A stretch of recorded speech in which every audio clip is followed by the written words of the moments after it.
নমস্কার বন্ধুরা, আজকে আমি একটা চাটনি তৈরি করা দেখাচ্ছি। এখানে প্রথমে আমি গ্যাস জেলে কড়াই বসিয়েছি, তাতে 4 চামচ তেল দিয়েছি। তেলটা গরম হয়ে এসছে, আমি এর মধ্যে হাফ চামচ মতন কালো জিরে ফোড়ন দিলাম। একটা বড় টমেটোকে কেটে দিয়েছি। টমেটোটা যাতে তাড়াতাড়ি গলে যায় তার জন্য সামান্য একটু নুন দিচ্ছি। এইটুকু নুন দিলাম।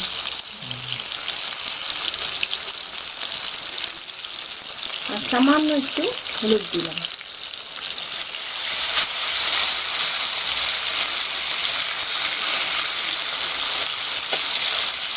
আঁচটাকে মিডিয়াম ফ্লেমে রাখতে হবে। আপনারা চাইলে টমেটোটা বেটেও দিতে পারেন, আমি এখানে না বেটেই করে দেখাচ্ছি। টমেটোটা প্রায় ভাজা হয়ে গেছে, এবার আমি এর মধ্যে একটু খেজুর দিয়ে দিলাম।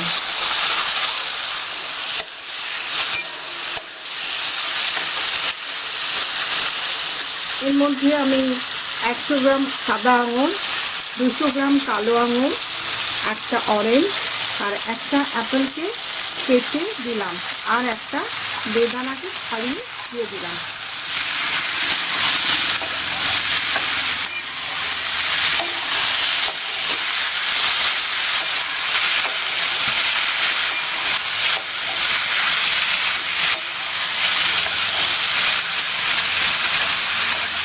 ফলগুলো যাতে ভালো করে সেদ্ধ হয়ে যায় তার জন্য একটু ঢাকা দিয়ে দিচ্ছি।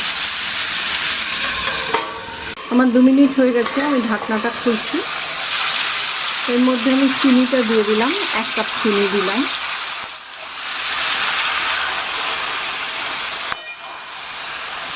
চিনিটা গলতে সময় লাগবে। আমি এর মধ্যে 25 গ্রাম আদা দিয়ে দিচ্ছি, গ্রেট করে দিয়ে ভালো করে এটাকে নেড়ে দিতে হবে। নেড়ে এতে চিনিটা আরও ভালো করে মিশে, তার জন্য আরও 2 মিনিটের জন্য আমি ঢাকাটা দিয়ে দিলাম। আমার 2 থেকে 5 মিনিট হয়ে গেছে, আমি এবার ঢাকাটা খুলে দিলাম।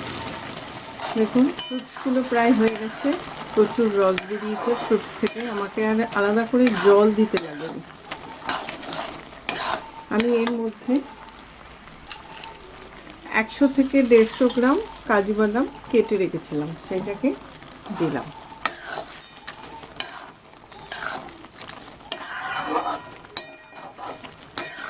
আজকের রেসিপি ফ্রুট চাটনি আমার এটা হয়ে গেছে। আমি এটা একটা পাত্রে ঢেলে দেখিয়ে দিচ্ছি। এই যে আমার ফ্রুট চাটনি রেডি হয়ে গেছে, আমি একটা পাত্রে ঢেলে দিয়েছি। আজকের রেসিপি দেখি।